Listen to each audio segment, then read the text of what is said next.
Thousands of years before modern engineering, prehistoric people moved massive stones across vast distances and arranged them into precise formations. These megalithic monuments, scattered throughout Europe, have baffled researchers for centuries. The prevailing assumption has been that these ancient builders were primitive, lacking metal tools, written language, or advanced mathematical understanding.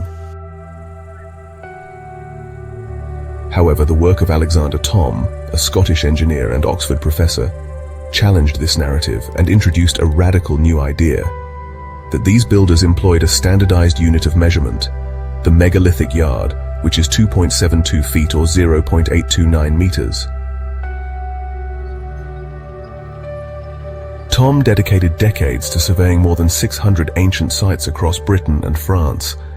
Equipped with high-precision instruments, he meticulously measured distances, angles, and alignments. Thom's research revealed a surprising consistency in the measurements, suggesting a sophisticated understanding of geometry and astronomy by these ancient builders. His findings have sparked ongoing debates and further investigations into the knowledge possessed by our prehistoric ancestors. His groundbreaking conclusion was that the builders used an exact and consistent unit of length. This unit, the megalithic yard, wasn't an approximation but a precise measurement, 0.829 meters. The discovery was controversial. Yet Thom's findings were compelling. He observed that monuments like the Ring of Brodgar and Stonehenge adhered to exact geometrical forms. The placement of stones followed patterns that echoed advanced mathematical principles, including the use of perfect circles, ellipses, and Pythagorean triangles. This was not coincidental. These designs were consistent, intentional, and replicated across different regions and eras. The megalithic builders demonstrated an understanding of geometry that rivals modern accuracy. The Ring of Brodgar, originally composed of 60 stones, echoes the Sumerian base 60 system: 60 minutes in an hour, 60 seconds in a minute, and 360 degrees in a circle. The perimeter of Stonehenge's Sarsen Circle measures exactly 120 megalithic yards. Individual stones are uniformly 2.5 megalithic yards in width. But the implications go beyond geometry. Many of these monuments are astronomically aligned. They track solstices, equinoxes, lunar standstills, and eclipse cycles. Stonehenge and sites like Callanish and Avebury align precisely with celestial events. Predicting such events requires long-term astronomical observation, data collection, and mathematical modeling. For instance, understanding the lunar standstill, a cycle of nearly 19 years, would necessitate observational records spanning generations. Yet these alignments are real. The builders did not merely place stones to honor the sky. They created functional observatories, astronomical computers in stone. Thom's discovery prompted a search for similar measurements elsewhere. Researchers identified correlations in Egypt, Mesopotamia, and Mesoamerica. The ancient Egyptian riemann and Sumerian cubit, when used in Pythagorean triangles, produce lengths that match the megalithic yard. Could disparate cultures have independently discovered the same unit? It seems unlikely. Could this point to a shared origin, a lost precursor civilization? Possibly. The persistence and uniformity of the megalithic yard suggest a transmission of knowledge across vast distances and timescales. While not all sites use it, the clustering around 2.72 feet is statistically significant. Mapping ancient sites revealed further anomalies. Many form straight lines or geometric patterns across landscapes, sometimes spanning hundreds of miles. Sites such as Stonehenge, Silbury Hill, and Glastonbury form isosceles triangles with angles that mirror the Earth's axial tilt, which is 23.5 degrees. Another triangle, composed of the Ring of Brodgar, Callanish, and Mace Howe, aligns with the Moon's standstill angle which is 27.5 degrees. These alignments are not visible from the ground.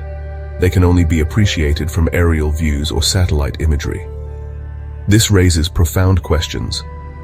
How could prehistoric people achieve such precision without flight, aerial surveys, or modern mapping tools? In 1921, Alfred Watkins noticed that ancient sites in Britain often align in straight lines, which he called ley lines. He initially proposed these were ancient trade routes. However, subsequent studies indicated deeper phenomena. Ley lines often follow magnetic field lines, underground streams, and fault zones. If the megalithic yard was not just a length unit, but a wavelength or energy measure, it could mean the builders were mapping and utilizing the Earth's natural energy grid. Another fascinating dimension is acoustics. Certain stone circles, like Stonehenge and Newgrange, produce standing waves and unusual echoes. Measurements of these sites reveal resonant frequencies that correspond to musical notes. For instance, a wavelength of 0.829 meters, the megalithic yard, has a frequency of about 413.6 hertz, which is close to G-sharp above middle C. This is not a random occurrence. Stone placements, chamber shapes, and structural dimensions appear designed to amplify sound at specific frequencies. The number 2.72 approximates Euler's number 2.718, a fundamental constant in mathematics, natural growth, and biological systems. This number appears in everything from population growth equations to the unfurling of fern leaves and the firing of neurons. That the megalithic yard aligns with Euler's number could be a cosmic coincidence, or a sign of deep natural insight. Could ancient builders have intuited this number from nature, then embedded it into their monuments? If so, the yard is more than a unit of length. It's a key to understanding reality, a bridge between math, biology, physics, and consciousness.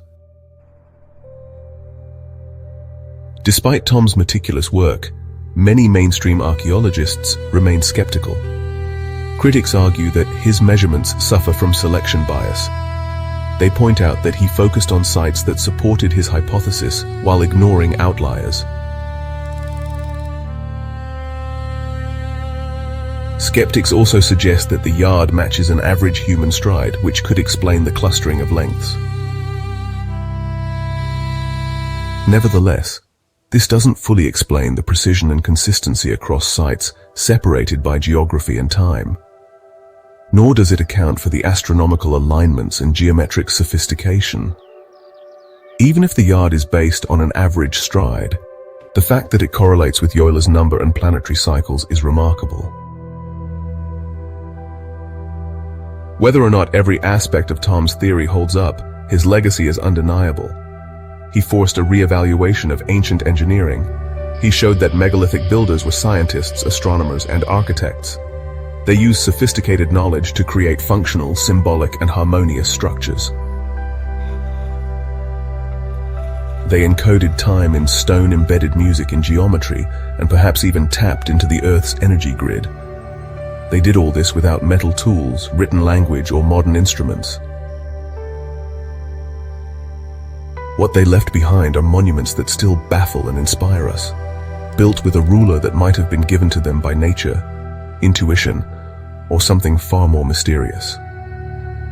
The megalithic yard remains one of the most intriguing anomalies in archaeology.